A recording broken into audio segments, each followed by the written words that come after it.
اللہ اکبر۔ بسم اللہ الرحمن الرحیم۔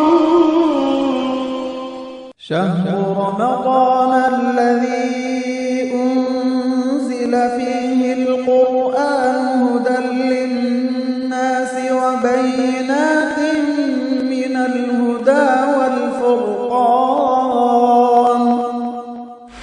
اعوذ باللہ من الشیطان الرجیم، بسم اللہ الرحمن الرحیم۔ وَإِذَا سَمِعُوا مَا أُنزِلَ إِلَى الرَّسُولِ تَرَى أَعْيُنَهُمْ تَفِيضُ مِنَ الدَّمْعِ مِمَّا عَرَفُوا مِنَ الْحَقِّ يَقُولُونَ رَبَّنَا آمَنَّا فَاكْتُبْنَا مَعَ الشَّاهِدِينَ۔ جب وہ رسول کی طرف نازل کردہ کلام سنتے ہیں تو آپ ان کی آنکھیں آنسوں سے بہتی ہوئی دیکھتے ہیں، اس سبب سے کہ انہوں نے حق کو پہچان لیا۔ وہ کہتے ہیں، اے ہمارے رب، ہم ایمان لے آئے ہیں، بس تو ہم کو بھی ان لوگوں کے ساتھ شامل کر لے جو تصدیق کرتے ہیں۔ یہ 7واں پارہ ہے، سورہ مائدہ کی آیت نمبر 80 پر 3 ہے۔ اس آیت کا سبب نزول اس طرح ہے، اللہ کے رسول صلی اللہ علیہ وسلم جب مکے میں جب دعوت دے رہے تھے، مشرکین مسلمانوں کو بہت تنگ کرتے تھے، ستاتے تھے، دعوت کے راستے میں رکاوٹ بنتے تھے۔ اللہ کے نبی صلی اللہ علیہ وسلم کو کبھی شاعر کہتے، جادوگر کہتے، کبھی مجنون، پاگل کہتے، ایمان لانے والوں کو ستاتے تھے۔ اسی طرح تقریباً 5 سال گزر گئے مکے میں۔ تو اللہ کے نبی صلی اللہ علیہ وسلم نے صحابہ کرام کو ان مشرکین سے تنگ آ کر حبشہ ہجرت کرنے کا مشورہ دیا، چونکہ مشرکین مکہ مسلمانوں کو بہت ستاتے تھے، اس لیے ایک وفد مسلمانوں کی ایک جماعت جو ہے حبشے کی جانب ہجرت کی۔ جب یہ لوگ ہجرت کر کے حبشہ پہنچے تو وہاں بھی جو ہے مشرکین مکہ پہنچ گئے، چونکہ پہلے سے حبشے کے بادشاہ کے ساتھ تجارتی تعلقات تھے مکے والوں کے۔ باقاعدہ ایک جماعت پہنچ گئی مشرکین کی۔ بادشاہ سے ملنے سے پہلے ان لوگوں نے کیا کیا، بادشاہ کے درباریوں کو کچھ تحفے دے کر اپنے ہم خیال بنا لیے۔ سمجھو کہ وہ زمانے میں بھی رشوت دے کر مسلمانوں کو حبشہ سے واپس لے کر جانے کے لیے بادشاہ کے ساتھ بات کرتے وقت میں یہ لوگ ساتھ دینے کے لیے پہلے سے رشوت دے دیے۔ دوسرے دن بادشاہ سے ملاقات ہوئی، نجاشی بادشاہ سے، تو اس نے کہا کہ میں جو ہے تمہاری بات پر میں ان لوگوں کو واپس نہیں کروں گا، پہلے میں ان لوگوں سے بھی سن لیتا ہوں کیا قصہ ہے۔ ان لوگوں نے جب مسلمانوں سے بات چیت ہوئی، مسلمانوں نے کہا کہ مکے میں ایک اللہ کے رسول مبعوث ہوئے ہیں، یہ ایک اللہ کی طرف، یہ ایک معبود کی طرف دعوت دیتے ہیں۔ ہم ان کے آنے سے پہلے بتوں کی پوجا کرتے تھے، ہم جو ہے مختلف طور طریقے میں ملوث تھے، لڑکیوں کو زندہ درگور کرتے تھے، اور ہم لوگ جو ہے خاص کر اللہ کو چھوڑ کر بہت سارے خداؤں کو بنا لیے تھے۔ بہرحال بہت ساری باتیں بتائے تو بادشاہ کو مسلمانوں پر رحم آیا، ان کو امن دے دیا، تم لوگ حبشے میں رہو۔ ان لوگوں کو واپس بھیجنے کی کوشش کیا۔ ان میں سے ایک شخص بڑا ہوشیار تھا، اس نے کہا کہ ہم دوبارہ جو ہے کل دربار میں جا کر نجاشی بادشاہ کو سنائیں گے، اس لیے کہ اس زمانے میں باقاعدہ کرسچنوں کا جو طریقہ تھا، عیسیٰ علیہ السلام کے بارے میں جو خیال تھا کہ وہ اللہ کا بیٹا ہے، تقریباً پورے عرب معاشرے میں یہ بات پھیل گئی تھی۔ اب بتائیں گے کہ یہ لوگ جو ہیں عیسیٰ علیہ السلام کو اللہ کا بیٹا نہیں مانتے، شاید اس طریقے سے بادشاہ ان کو واپس بھیج دے گا۔ پھر دوسرے دن آ کر کے بادشاہ کو ورغلا ہے، بولے جو ہے عیسیٰ علیہ السلام کے بارے میں پوچھو ان کا کیا خیال ہے۔ مسلمانوں نے باقاعدہ حضرت جعفر رضی اللہ تعالیٰ عنہ کی اپنا نمائندہ مقرر کر کے طے کر لی ہم حق بات بولیں گے، جو قرآن میں ہے، جو اللہ کے نبی نے جو بتایا عیسیٰ علیہ السلام کے بارے میں وہی بات بولیں گے، چاہے وہ ہم کو حبشے میں رہنے کی اجازت دے یا واپس بھیج دے، کوئی بات نہیں۔ تو بہرحال جب بات چیت ہوئی تو مسلمانوں نے، حضرت جعفر نے کہا عیسیٰ علیہ السلام اللہ کے بندے تھے، اللہ تعالیٰ کا کلمہ کن فیکون سے اللہ نے آپ کو پیدا کیا، بن باپ کے پیدا کیا۔ پھر اس کے بعد عیسیٰ علیہ السلام، ان کی والدہ جو مریم ہیں، وہ جو ہیں وہ بھی اللہ کی بندی ہیں۔ پھر انہوں نے سورہ مریم کی تلاوت کی۔ سورہ مریم کے اندر عیسیٰ علیہ السلام کی حقیقت بیان کی گئی کہ اللہ کے بندے تھے، اللہ نے کلمہ کن سے بنایا، جبریل امین نے روح پھونکا، باقاعدہ گریبان میں پھونک مارے، وہ حاملہ ہو گئی۔ آپ کی ولادت کا پورا تذکرہ سورہ مریم میں ہے۔ سورہ مریم کی تلاوت ہوئی تو زار و خطار رونے لگے، درباری بادشاہ بھی رونے لگا۔ بادشاہ نے کہا تم نے جو کچھ بتایا عیسیٰ علیہ السلام کے بارے میں، ایک تنکا اٹھا کر بولا اس سے نہ کچھ کم ہے نہ کچھ زیادہ ہے، تم نے جو کہا قرآن میں جو ہے بالکل صحیح ہے، میں آپ لوگوں کو واپس نہیں بھیجوں گا۔ ان لوگوں کو ذلیل کر کے باہر بھیج دیا۔ بعض روایتوں میں آتا ہے کہ باقاعدہ جو ہے ایک واقعہ کئی سال کے بعد نجاشی نے اللہ کے نبی صلی اللہ علیہ وسلم کی خدمت میں 70 نو مسلموں کو، کرسچنوں کو بھیجا۔ وہ لوگ مدینہ آئے، اللہ کے نبی سے، آپ سے کلام سنے، قرآن سنے، سن کر کے بے تحاشا رونے لگے۔ اسی کا تذکرہ ہے وَإِذَا سَمِعُوا مَا أُنزِلَ إِلَى الرَّسُولِ، اللہ کے رسول پر نازل شدہ کلام جب سنتے ہیں بے تحاشا روتے ہیں، ان کے آنکھوں سے آنسو بہتے ہیں، حق کو پہچان کر آنکھوں سے آنسو رواں ہو جاتے تھے۔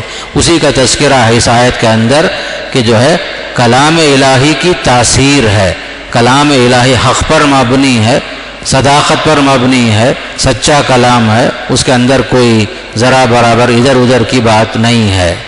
پھر اس کے بعد آگے چل کر کے اللہ تعالیٰ نے ایمان والوں سے فرمایا کہ وہ خاص طور پر کہ بلکہ اللہ کے نبی نے ایک زمانے کے بعد نجاشی کا جب انتقال ہوا تو صحابہ کو جمع کر کے بتایا کہ تمہارے بھائی نجاشی، اس کا نام اسحمہ ہے، اس کا انتقال ہو گیا، وہ مسلمان ہو گیا تھا، نجاشی بادشاہ مسلمان تھا۔ تو اللہ کے نبی نے صحابہ کو بلا کر نماز جنازہ غائبانہ پڑھایا۔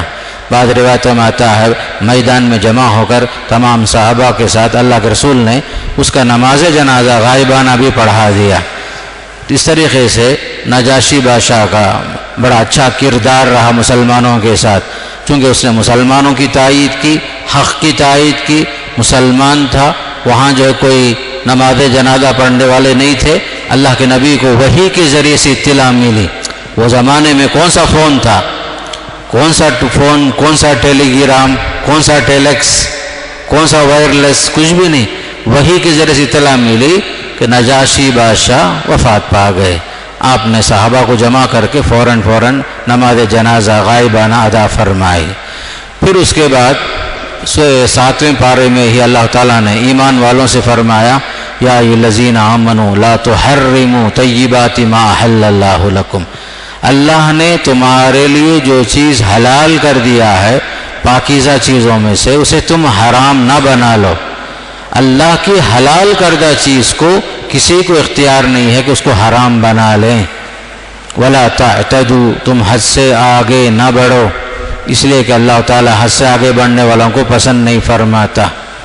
حدیث میں آتا ہے ایک شخص اللہ کے نبی کی خدمت میں حاضر ہوئے اور کہا یا رسول اللہ، جب میں گوشت کھاتا ہوں تو نفسانی خواہشات کا غلبہ ہوتا ہے، گوشت کھانے سے نفسانی خواہشات کا غلبہ ہوتا ہے، اس لیے میں اپنے اوپر گوشت کو حرام کر لیا بولے، جس پر آیت نازل ہوئی حلال چیز گوشت ہے، آپ کیسے اسے حرام کر سکتے؟ خود نبی کو اختیار نہیں ہے ایک حلال چیز کو اپنے اوپر حرام کر لیں۔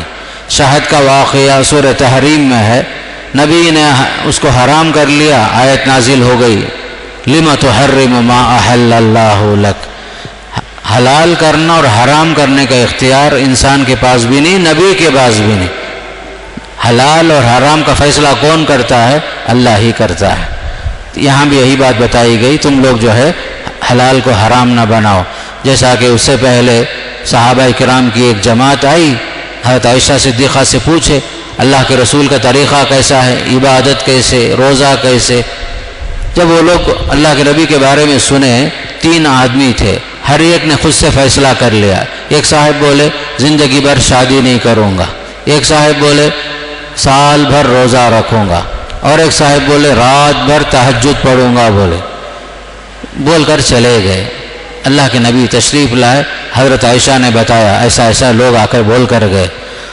اللہ کے نبی نے لوگوں کو جمع کر کے فرمایا تمہارا یہ طریقہ صحیح نہیں ہے، میں جو ہے اللہ کی عبادت بھی کرتا ہوں، سوتا بھی ہوں، شادی بھی کرتا ہوں، بیوی کا حق بھی ادا کرتا ہوں، روزہ رکھتا بھی ہوں، نفل روزہ چھوڑتا بھی ہوں، یہی میرا طریقہ ہے۔ فمن رغب عن سنتی فلیس منی، میرے طریقے سے ہٹ کر جو آدمی جینا چاہے وہ مجھ سے نہیں ہے، میری جماعت سے نہیں ہے۔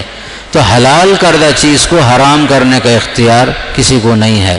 مستقل روزہ رکھنا بھی غلط، مستقل قیام اللیل میں مصروف رہنا یہ بھی غلط، اور جو ہے نکاح کے بغیر زندگی گزارنا، جب اس کی ضرورت بھی ہو پھر بھی آدمی شادی نہ کرے تو یہ جو ہے آدمی اپنے آپ کو نقصان پہنچاتا ہے۔ اسی لیے ان آیتوں میں فرمایا گیا حلال کردہ چیز کو تم حرام نہ بناؤ۔ پھر اس کے بعد کی آیت میں قسم کا کفارہ بیان کیا۔ مثال کے طور پر کسی نے قسم کھا لی، اب جو قسم کے خلاف کرنا پڑا، قسم توڑنے کی نوبت آئی، اس کے لیے کہا گیا فَكَفَّارَتُهُ إِطْعَامُ عَشَرَةِ مَسَاكِينَ، 10 مسکین کو کھانا کھلانا، یا جو ہے ان کے لیے لباس کا انتظام کرنا۔ فَكَفَّارَتُهُ إِطْعَامُ عَشَرَةِ مَسَاكِينَ مِنْ أَوْسَطِ مَا تُطْعِمُونَ أَهْلِيكُمْ، تم جو کھاتے پیتے ہو اس میں سے 10 مسکین کو کھلانا، یا ان کے لیے کپڑے کا انتظام کرنا، یا کم سے کم 3 دن روزہ رکھنا، یہ تمہارے قسم کا کفارہ ہے، بیان فرمایا۔ پھر آگے چل کر کے اللہ تعالیٰ نے شراب کی حرمت کا اعلان فرمایا۔ شراب جو ہے بیک وقت حرام نہیں ہوئی، آہستہ آہستہ اللہ نے اسے حرام کیا، اس لیے کہ عرب جو ہے شراب میں پوری طریقے سے ڈوبے ہوئے تھے۔ گھروں میں شراب کے بڑے بڑے مٹکے رہتے تھے، پرانی شراب پینا جو ہے عرب کے گھٹی میں تھا۔ بہت کم لوگ تھے جو شراب نہیں پیتے تھے، شراب کی عادت بہت زیادہ تھی۔ بیک وقت حرام کر دیں گے تو شاید لوگ جو قبول نہیں کریں گے، اللہ نے آہستہ آہستہ جو ہے اسے حرام کیا۔ پہلی آیت نازل ہوئی یسألونک عن الخمر والمیسر، لوگ شراب اور جوے کے بارے میں پوچھتے ہیں کیا اس میں قباحت ہے، اس کا جواب دو کہ اس کا فائدہ جو ہے کم ہے، نقصان زیادہ ہے۔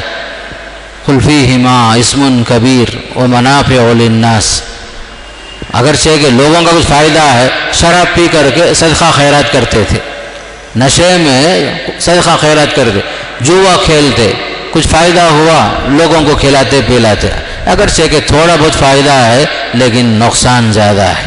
پھر دوسری آیت نازل ہوئی، حرام ہونے سے پہلے لوگ شراب پی کر نماز کو آ جاتے تھے، شراب پی کر نماز کو آ جاتے تھے، کہا گیا یا ایھا الذین آمنوا لا تقربوا الصلاۃ وانتم سکارى، نماز کو آنے سے پہلے پی کر مت آؤ، نماز کا وقت ہے پی کر مت آؤ، لا تقربوا الصلاۃ وانتم سکارى حتی تعلموا ما تقولون، تم نماز میں کھڑے تو معلوم بھی ہونا تمہیں کیا پڑھتے ہیں، دعا پڑھتے ہیں، بد دعا کرتے ہیں، گالیاں دیتے ہیں۔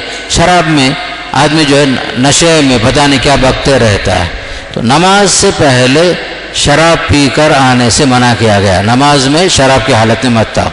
تیسری آیت یہ نازل ہوئی سورہ مائدہ کی کہ شراب، جوا، تیر کے ذریعے سے قسمت معلوم کرنا، بتوں کے نام پر جانور ذبح کرنا، یہ سب حرام ہے۔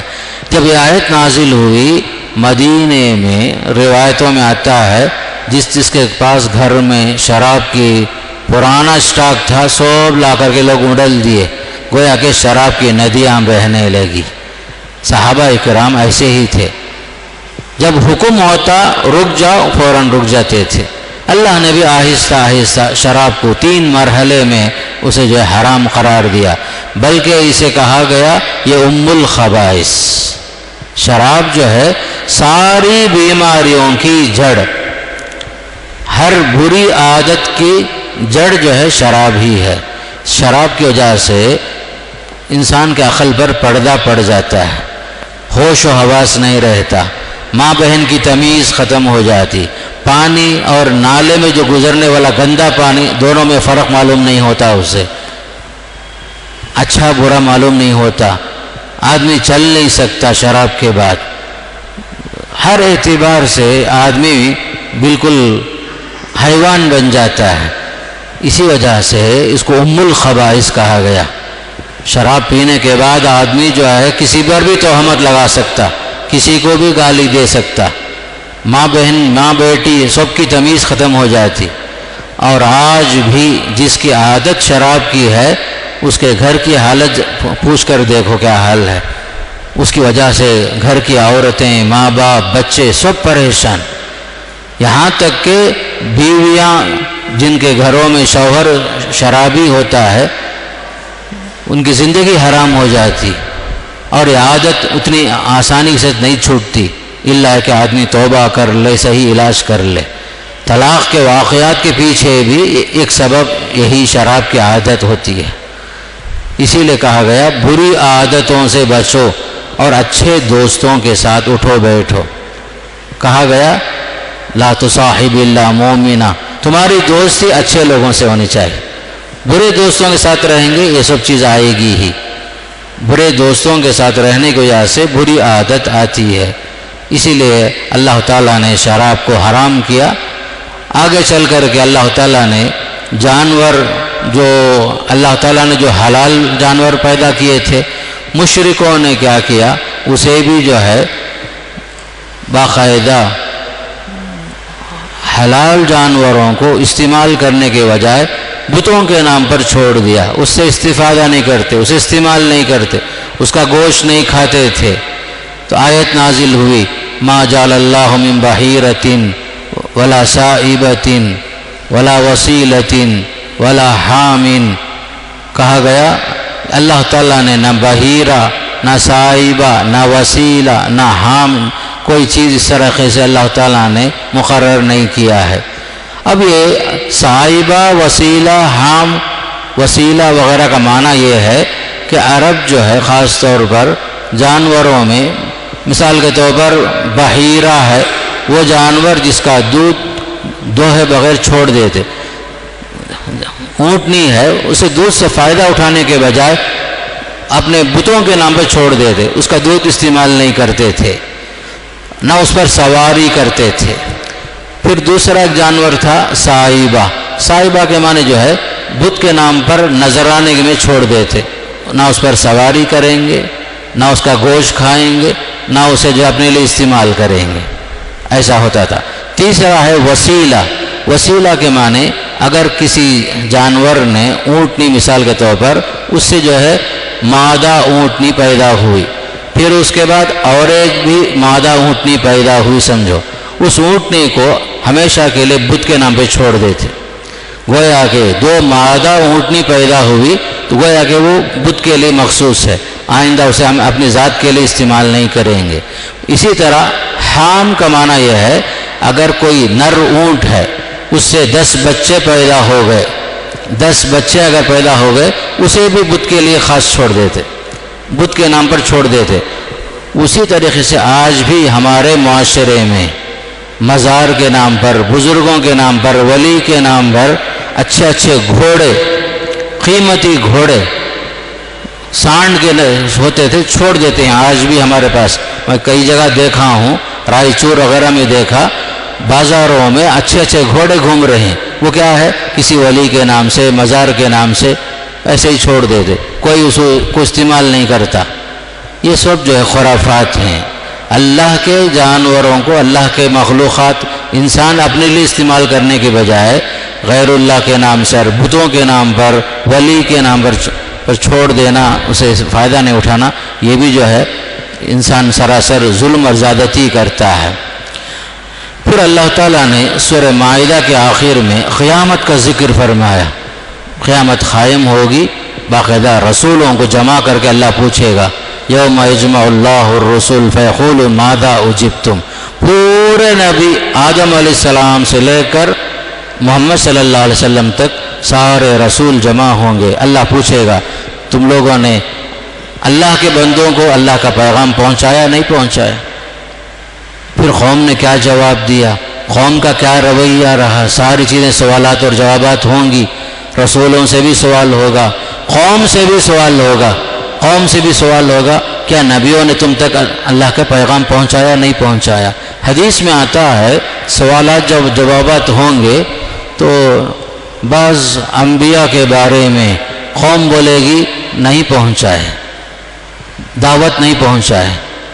امت محمدیہ آگے چل کر کے گواہی دے گی سارے نبیوں نے دین کا کام کیا. پوچھا جائے گا تم کو کیسے معلوم؟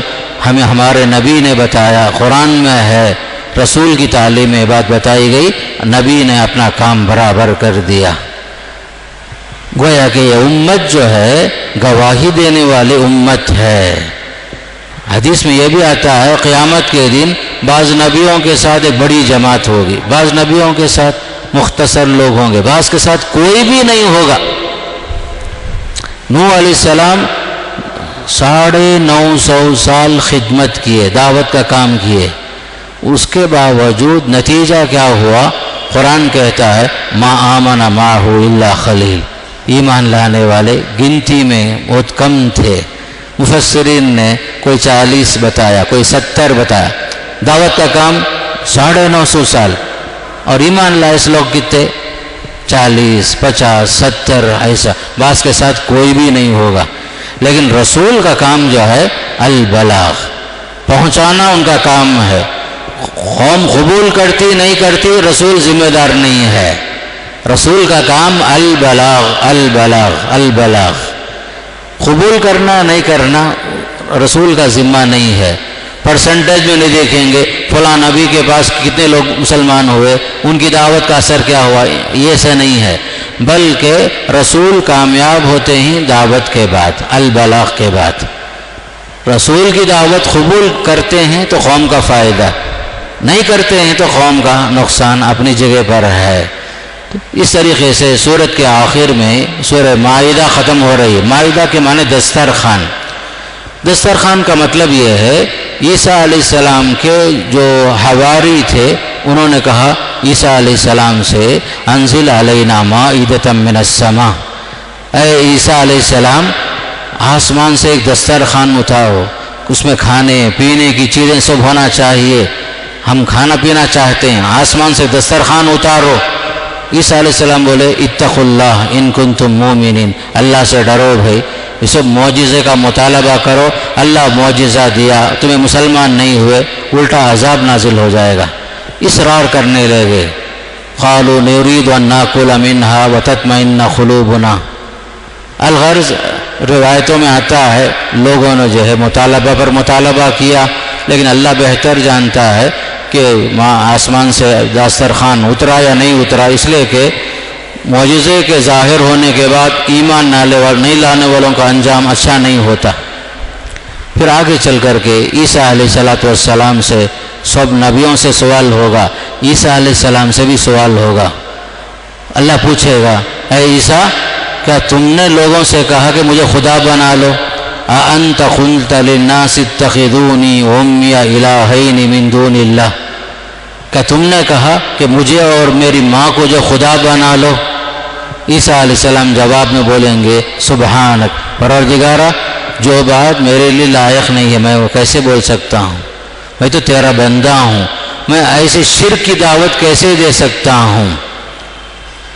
عیسیٰ علیہ السلام کہیں گے میں نے حکم دیا کہ تم اللہ کی بندگی کرو، میرا رب تمہارا رب اللہ ہے، میں اس پر گواہ تھا جب تک میں ان کے درمیان موجود تھا، جب تو نے وفات دے دیا مجھے تو ان پر نگران ہے اور تو ہر چیز کو جانتا ہے.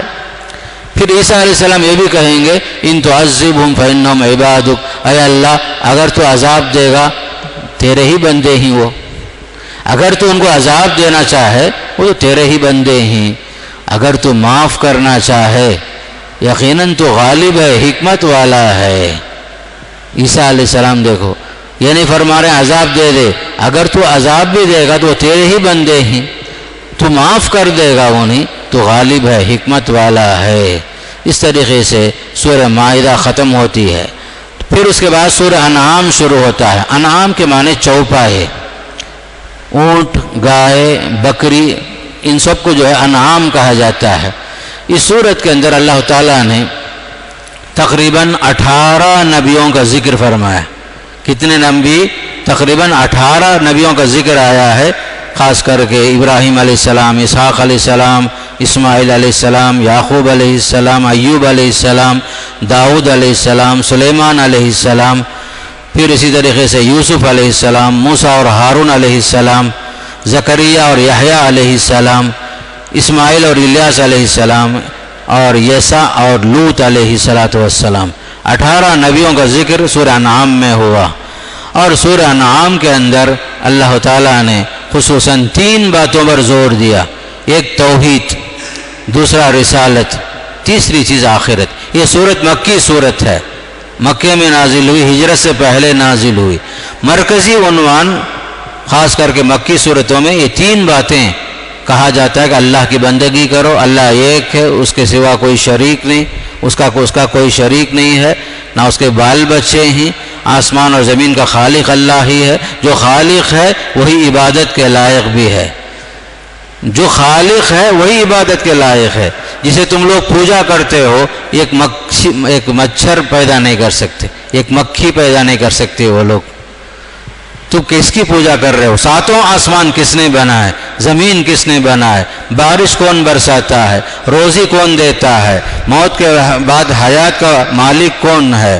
لوگوں کی روزی تقسیم کون کرتا ہے؟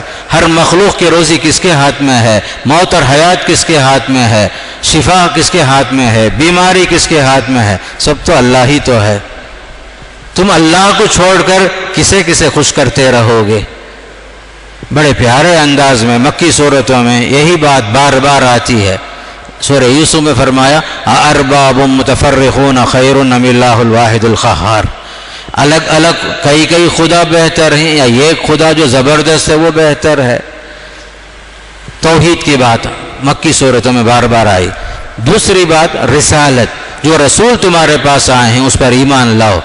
اللہ کے منتخب رسول ہوتے ہیں، اللہ جس کو چاہتا ہے نبوت کے لیے، رسالت کے لیے چن لیتا ہے، وہی بھیجتا ہے۔ وہ بھی ایک بشر ہے، بشر ہوتا ہے، انسان ہوتا ہے، اس پر بھی مشکلیں آتی ہیں، مصیبتیں آتی، بیماری آتی، وہ فرشتہ نہیں ہے۔ اللہ نے انسان کی ہدایت کے لیے انسان کو مبعوث کیا، رسول بنایا۔ اگر کوئی فرشتہ ہوتا تو تمہارے لیے مشکل ہو جاتا معاملہ۔ بعض مرتبہ مشرکین پوچھتے تھے رسول کیوں نہیں جو ہے فرشتہ نہیں نازل ہوا؟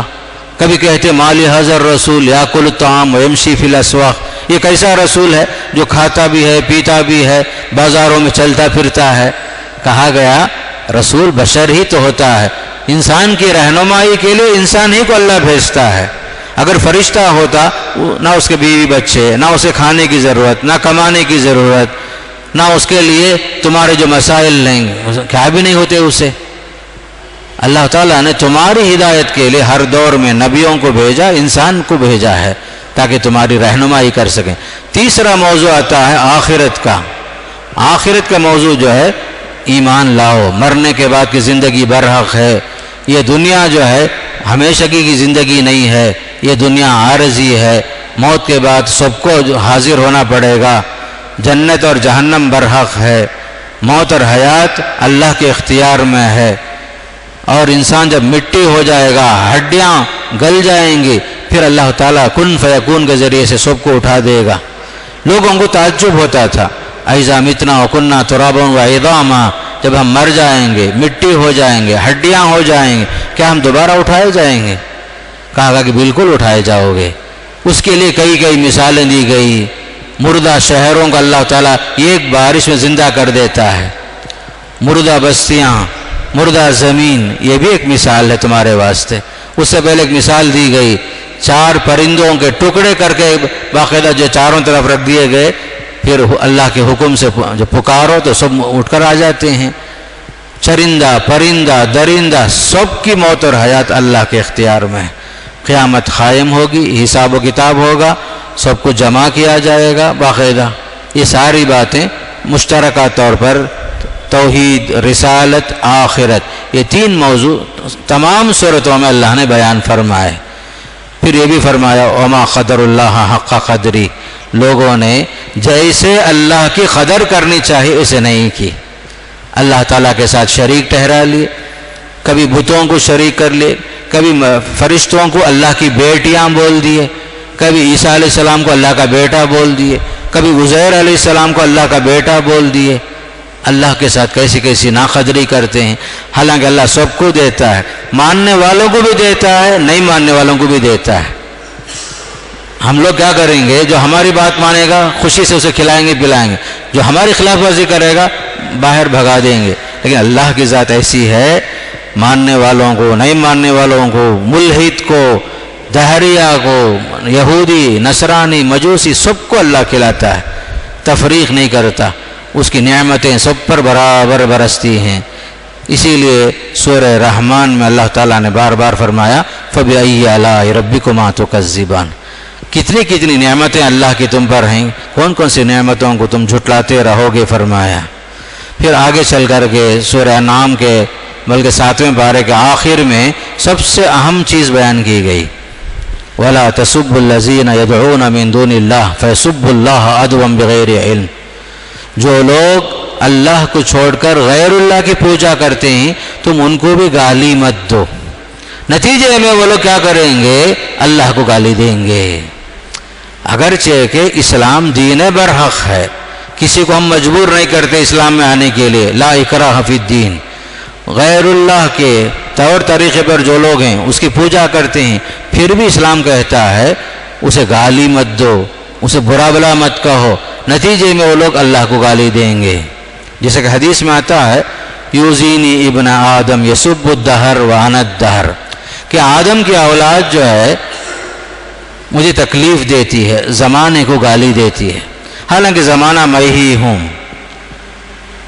زمانے کا الٹ پھیر میرے ہاتھ میں ہے۔ خاص کر کے مشرکوں کے ساتھ داعیانہ انداز سے اپنا تعلق رکھو، ان کو جو ہے برا بلا مت کہو، اسلام کی دعوت اچھے انداز سے پیش کرو، حکمت کے ساتھ، میٹھے انداز میں، اخلاق کے ذریعے سے پیش کرو، لیکن ان کے خداؤں کو گالی مت دو۔ نتیجے میں کیا ہوگا؟ وہ لوگ جو اسلام کو بدنام کریں گے، اسلام کو گالی دیں گے۔ کتنا احترام اسلام دیگر مذاہب کا باقی کرتا ہے، یہاں تک کہ پہلے بتایا میں جنگ کے موقع پر جو اپنے اپنے مذہب کے مطابق اپنی عبادت میں مصروف ہے اسے چھیڑ چھاڑ کرنے سے بھی منع کر دیا، چاہے وہ کرسچن ہو، چاہے یہودی ہو، چاہے مشرک ہو، اپنے طریقے پر ہے اسے چھیڑ چھاڑ مت کرو، جو نہیں لڑتا اس کے ساتھ تم جو ہے تلوار مت اٹھاؤ۔ اسلام جو ہے امن پسند مذہب ہے، سب کا احترام باقی رکھتا ہے، لیکن دعوت کا کام کرتے رہو۔ ادعو الی سبیل ربک بالحکمہ والموعظۃ الحسنہ وجادلہم باللتی ہی احسن فرمایا، دعوت کا کام بھی کرتے رہو۔ جس طرح انبیاء جو ہے، انبیاء کا کام کیا تھا؟ انبیاء کا کام دعوت ہی تھا۔ نبیوں کے طریقے کو اپناؤ، ان کے اخلاق کو اپناؤ، دین کو پھیلانے کے لیے صبر چاہیے، تحمل چاہیے۔ اس راستے میں آپ کو تکلیفیں پہنچیں گی، لوگ آپ کو ستائیں گے۔ اللہ کے نبی صلی اللہ علیہ وسلم 13 سال مکے میں کیسے گزارے؟ مکی صورتوں میں اسی کا نمونہ پیش کیا جاتا بار بار، کبھی شاعر، کبھی کہا جاتا جادوگر، کبھی کہا جاتا ہے مجنون ہے، پاگل ہے۔ مکے والے بولتے تھے اس محمد کے قریب مت جاؤ، وہ جو ہے میاں بیوی کے درمیان جدائی پیدا کر دیتے ہیں، تفریق پیدا کر دیتے ہیں، ایسا بول کر بدنام کرنے کی کوشش کرتے تھے۔ لیکن اللہ کے نبی صلی اللہ علیہ وسلم نے ہر چیز کا جواب، برائی کا جواب آپ نے اچھائی سے دیا، ادفع باللتی ہی احسن، برائی کا جواب برائی سے مت دو، اچھائی سے دو۔ نتیجہ کیا ہوگا؟ فَإِذَا الَّذِي بَيْنَكَ وَبَيْنَهُ عَدَاوَةٌ كَأَنَّهُ وَلِيٌّ حَمِيمٌ، اگر آپ اچھے انداز سے کام کریں گے، اخلاق کا مظاہرہ کریں گے، تو آپ کا جانی دشمن جو ہے جانی دوست بن جائے گا فرمایا۔ اسلام کو پھیلانے کی ضرورت ہے، اور آج جو خاص کر کے ماحول الحمدللہ اسلام کے سمجھنے کا ماحول بھی ہے، بڑے بڑے لوگ جو اسلام میں ابھی آ رہے ہیں، اللہ تعالیٰ توفیق دے رہا ہے، تو اس لیے مسلمانوں سے کہا گیا داعیانہ کردار کے ساتھ اور نبیوں کے اخلاق کو اپنا کر کے اسی طریقے سے کام کرو گے، دین پھیلے گا۔ ایک دن ضرور ایسا آئے گا ہر پکے مکان میں، ہر جھوپڑے میں اسلام داخل ہو کے رہے گا۔ حدیث میں اللہ کے نبی فرمائے ایک زمانہ ایسا آئے گا، تم چاہو یا نہ چاہو، ہر حال میں اسلام جھوپڑے میں بھی پہنچے گا، بلڈنگ میں بھی پہنچے گا، ٹاور میں بھی پہنچے گا، لوگ اسلام کو قبول کریں گے، چاہے دنیا والے پسند کریں یا نہ کریں۔ اس کے لیے جو باقاعدہ ہم لوگوں کو بھی جو ہے اپنے اندر اسلام کو اپنانے کی ضرورت ہے، اسلام کے اخلاق کو اپنانے کی ضرورت ہے اور اسی انداز سے کام کرنے کی ضرورت ہے۔ اللہ تعالیٰ اس مبارک موقع پر ہم سب کو جو ہے دین کی صحیح خدمت کرنے کی توفیق نصیب فرمائے۔ وصلی اللہ تعالیٰ علی سیدنا محمد والحمد للہ رب العالمین۔